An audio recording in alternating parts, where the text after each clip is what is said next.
ഒറ്റശേഖരമംഗല ഗ്രാമപഞ്ചായത്ത് കുടുംബശ്രീ CDSൽ ഇന്ന് ക്ലസ്റ്ററിൽ ഉൾപ്പെടുന്ന ആട്, കോഴി, പശു എന്നിവ വളർത്തുന്ന കർഷകർക്ക് വേണ്ടി ജീവനം ക്യാമ്പയിൻ CDS സംഘടനത്തിൽ സംഘടിപ്പിക്കുകയുണ്ടായി. പ്രസ്തുത പരിപാടിയിൽ ഉപജീവന ഉപസമിതി കൺവീനർ അധ്യക്ഷയായും CDSന്റെ ചെയർപേഴ്സൺ ശ്രീമതി ബിന്ദു ഉദ്ഘാടന കർമ്മം നിർവഹിക്കുകയും ചെയ്തു.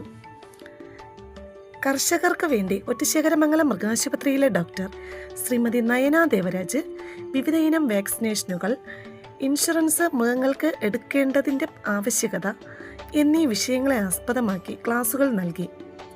കർഷകർക്ക് ഒത്തിരി പ്രയോജനകരമായിരുന്നു ഈ ക്യാമ്പയിൻ എന്നതിൽ ഒരു സംശയവുമില്ല.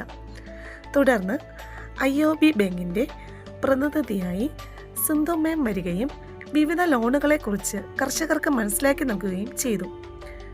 AHCRPമാരായ ശ്രീമതി രാജേശ്വരി, ശ്രീമതി രാജി, ശ്രീമതി ആശ, ശ്രീമതി രഞ്ജിത, അക്കൗണ്ടന്റ് ശ്രീമതി ലേഖ എന്നിവരും ക്യാമ്പയിൻ്റെ ഭാഗമായിരുന്നു. ശേഷം പങ്കെടുത്ത എല്ലാ അതിഥികൾക്കും AHCRP ശ്രീമതി ആശ കൃതജ്ഞതയും പറഞ്ഞു.